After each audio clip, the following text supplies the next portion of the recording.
अस्सलामु अलैकुम वरहमतुल्लाहि वबरकातुहू। अल्हम्दुलिल्लाह वस्सलातु वस्सलामु अला रसूलिल्लाह। मसाजिद, मदारिस और दीनी इदारों के ज़िम्मेदार हज़रात, इन लोगों ने अपने यहाँ काम करने वाले अइम्मा, मुदर्रिसीन, उलमा के साथ जो रवैया अपना रखा है, उसको देखकर सही बुखारी की एक हदीस याद आ जाती है, जिसमें अल्लाह के नबी सल्लल्लाहु अलैहि वसल्लम ने एक औरत का ज़िक्र किया है जिसने एक जानवर यानी बिल्ली के साथ ऐसी हरकत की कि उसकी पादाश में अल्लाह तबारक व तआला ने उसे जहन्नम में डाल दिया। वो औरत जहन्नमी हो गई। क्या किया था इस औरत ने इस जानवर के साथ और क्यों जहन्नम में गई, आइए हदीस देखते हैं और साथ ही इस बात पर गौर करते हैं कि यही रवैया और यही अमल दीनी इदारों के ज़िम्मेदार हज़रात भी अपनाए हुए हैं अपने यहाँ काम करने वाले उलमा के साथ। हदीस देखें सबसे पहले, सही बुखारी की हदीस है, हदीस नंबर 3482। सहाबी रसूल अब्दुल्लाह बिन उमर रज़ी अल्लाहु अन्हुमा हदीस के रावी हैं। कहते हैं कि अल्लाह के रसूल सल्लल्लाहु अलैहि वसल्लम ने फरमाया, उज़्ज़िबत इम्राअतुन फ़ी हिर्रतिन, कि एक औरत अज़ाब में गिरफ्तार हो गई, फ़ी हिर्रतिन, एक बिल्ली के सिलसिले में, सजनतहा हत्ता मातत, उसने एक बिल्ली को कैद कर लिया और कैदी बना के रखा यहाँ तक कि वो मर गई।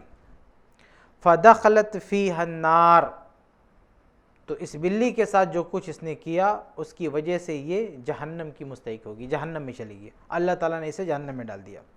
क्या किया था इसने? बिल्ली को कैद कर लिया, बांध दिया बिल्ली को, और क्या किया?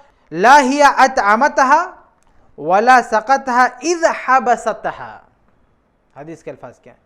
कहा इज़ हबसतहा, जब बांध दिया था, उसे कैद कर दिया था, आना जाना कहीं उसका बंद कर दिया था, तो इसके बावजूद भी ना उसे खाना दिया ना पानी दिया।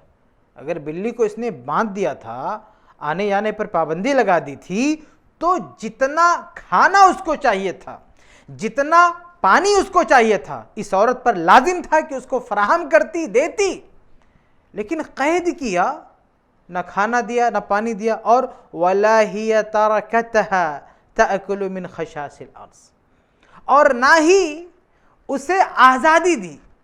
एक तो बांधा तो खाना पानी देना चाहिए था, तो खाना पानी नहीं दिया और उसको खोला भी नहीं और उसको आज़ाद भी नहीं किया। अगर खाना पानी नहीं दे सकती थी तो कम से कम उसे आज़ादी देती, उसे छोड़ देती।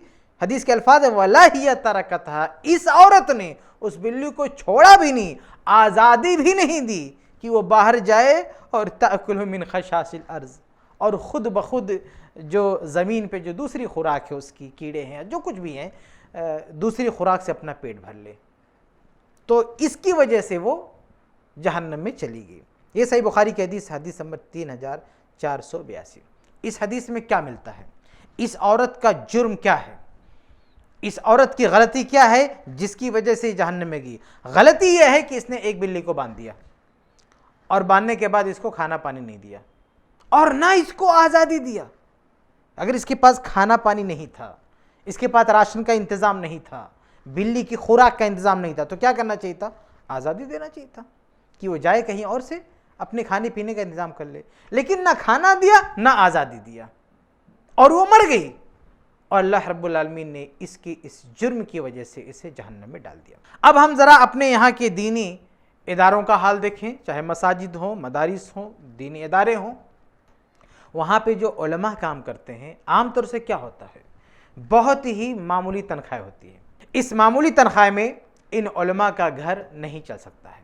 अब दीनी इदारों के ज़िम्मेदारान का फ़र्ज़ क्या बनता है? उनका ये फ़र्ज़ बनता है कि वो अपने यहाँ काम करने वाले उलमा को उतनी तनख्वाह दें, उतनी तनख्वाह का बंदोबस्त करें, कुछ भी करके करें। नहीं कर सकते हैं तो किसी और को ज़िम्मेदारी सौंपें, क्योंकि ज़ाहिर सी बात कोई ख़ानदानी वरासत तो है नहीं, ये को कौम मिल्लत की अमानत है, ये इदारे औक़ाफ़ हैं, कोई ख़ुद की प्रॉपर्टी तो है नहीं कि हमको रहना ही रहना है। नहीं कर सकते तो किसी और को मौका दो। जैसे मुदर्रिस, वो काम नहीं कर पाता, किसी और को मौका दिया जाता है, तो आप काम नहीं कर पाते, आप भी किसी और को मौका दो। तो इन हजरात का ये फ़र्ज़ बनता था कि इनके यहाँ जो उलमा काम करते हैं उनको इतनी तनख्वाह दें, جس سے ان کا پیٹ بھر سکے، ان کے بال بچوں کا پیٹ بھر سکے. ظاہر ہے ان کی فیملی بھی انہی پہ ڈیپینڈ ہے، تو ان کو اتنا دینا ہے جس سے وہ اپنا اور اپنے بال بچوں کا پیٹ پال سکیں. اتنا دینا ہے، ان کا اور ان کے بال بچوں کے کھانے پینے کا انتظام ہو سکے. کم سے کم اتنا تو دینا ہے. لیکن یہ ذمہ داران اتنی تنخواہ نہیں دیتے، اور دنیا بھر کے بہانے، ہمارے پاس چندہ نہیں آتا ہے، یہ نہیں آتا ہے، وہ نہیں آتا ہے. حالانکہ کتنا بھی لاد دو ان کو تو بھی نہیں دیں گے. یہ حقیقت ہے. جب ان پر پیسوں کی برسات ہوتی ہے تو جواب بدل دیتے ہیں، کہتے نہیں ان مولویوں کا مارکیٹ ریٹ ہی یہی ہے، اتنا ہی ان کا ریٹ ہے. جب پیسے نہیں ہوں گے تو کہیں گے پیسے نہیں ہوتے تو ہم ان کو دے دیتے، اور جب پیسے آ جاتے ہیں تو ان کا ریٹ دیکھنا شروع کر دیتے کہ نہیں ان کا ریٹ ہی یہی ہے.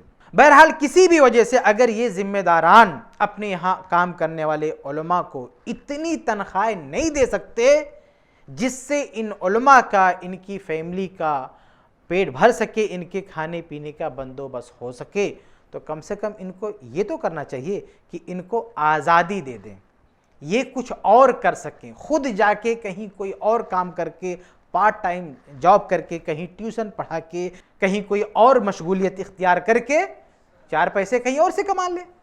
تو اگر یہ خود انتظام نہیں کر سکتے ہیں تو کم سے کم آزادی تو دیں کہ بھائی ہمارے یہاں آپ کی ڈیوٹی کم رہے گی کیونکہ ہم پوری تنخواہ آپ کو نہیں دے پا رہے ہیں جتنا آپ کو چاہیے. تو اب ایسا کرتے ہیں کہ ہمارے یہاں آپ کی ڈیوٹی کم ہوگی، کچھ اور وقت آپ کو ملتا ہے، اس کے لیے آپ خود سے کہیں کوشش کیجئے، کہیں ٹیوشن پڑھا لیجئے، کہیں اور پارٹ جاب کر لیجئے، کہیں اور کچھ کر لیجئے. تو اگر پوری تنخواہ نہیں دے سکتے ہیں تو کم سے کم آزادی تو دیں. لیکن اگر یہ ذمہ داران نہ تو پوری تنخواہ دیں گے اور نہ انہیں آزادی دیں گے کچھ اور کام کرنے کی، بلکہ سسٹم ایسا بنائیں گے کہ آؤ ہمارے ادارے میں کام کرو اور صرف ہمارے ادارے میں کام کرنا آپ کہیں اور جاب نہیں کر سکتے، کہیں کوئی اور مشغولیت اختیار نہیں کر سکتے، یہ آپ پر پابندی ہے، آپ کو یہیں رہنا ہے اور اتنی ہی تنخواہ ہے. اب میرے بھائیو ذرا غور کرو، یہ اسی عورت والا معاملہ نہیں ہو گیا جس نے ایک بلی کو باندھ کے رکھ دیا، نہ اس کے پیٹ بھر کھانا دیا، اور نہیں دے سکتی تھی کم سے کم اس کو چھوڑ دیتی، وہ جا کے خود اپنے کھانے کا انتظام کرتی. یہی حال ان ذمہ داروں کا ہے کہ علماء کو اپنے یہاں جاب پہ رکھتے ہیں اور اس کے بعد بالکل اس کو باندھ دیتے ہیں، نہ تو ضرورت بھر تنخواہ دیں گے اور نہ اس بیچارے کو آزادی دیں گے کہ جا کے کچھ اور کر لے اور کسی طرح سے اپنا انتظام کر لے. اس لیے میں ایسے تمام ذمہ داران سے کہنا چاہتا ہوں کہ کبھی تنہائی میں بیٹھ کر اس حدیث پر غور کریں. اس عورت نے جانور کے ساتھ یہ کیا تھا اور اس کا کیا حشر ہوا، اور آپ انسانوں کے ساتھ اور انسانوں میں بھی علماء کے ساتھ یہ کام کر رہے ہیں، آپ کا کیا حال ہو سکتا ہے. آپ ذرا غور کر لیں اور اپنے اندر تبدیلی لائیں، علماء کے ساتھ یہ ظلم نہ کریں. اگر آپ معقول تنخواہ نہیں دے سکتے ہیں، معقول بولتے ہیں لیکن حقیقت میں معقول تنخواہ نہیں دے سکتے ہیں، تو سیٹ اپ ایسا بنائیں کہ وہ بندہ آپ کے یہاں بھی کام کرے، کہیں اور کام کر لے تاکہ اس کا گھر چلے. لیکن اگر آپ ایسا سیٹ اپ بنائیں گے نہیں، اس کو باندھ کے رکھنا ہے، صرف ہمارے یہاں کام کرے گا، باقی کہیں کوئی مصروفیت نہیں اپنا سکتا ہے، اپنائے گا تو یہ اس کا جرم شمار ہوگا. اگر واقعی شوق ہے اس طرح کی پابندیاں لگانے کا تو دو اس کو تنخواہ، 1 لاکھ 2 لاکھ دو تنخواہ، اس کے بعد بولو کہ آپ کہیں نہیں آنا، یعنی پوری اس کی کفالت کرو، اس کی مکمل کفالت کرو. اس کے بعد بولو بھائی اب تم کوئی اور کام نہیں کرنا. آپ اس کی کفالت نہیں کرو گے، معمولی تنخواہ دو گے اور کہو گے کہ نہیں باہر جا کے بھی کوئی کام نہ کرے، تو یہ ظلم کی انتہا، یہ بدترین پاپ ہے، یہ بدترین گناہ ہے. اس سے توبہ کیجئے، اس سے باز آ جائیے، ورنہ دنیا اور آخرت میں بھی اللہ تعالیٰ کی پکڑ آ سکتی ہے. جس طرح اس عورت پر اللہ کا عذاب نازل ہوا، اللہ کا قہر نازل ہوا، یہی عذاب اور یہی قہر ان تمام لوگوں پہ نازل ہو سکتا ہے جنہوں نے علماء کو باندھ کے رکھا ہے، نہ ان کو معقول تنخواہ دیتے ہیں اور نہ انہیں آزادی دیتے ہیں کہ وہ خود سے جا کے کوئی بندوبست کریں. اللہ تعالیٰ ہم سب کی اصلاح فرمائے. آمین یا رب العالمین.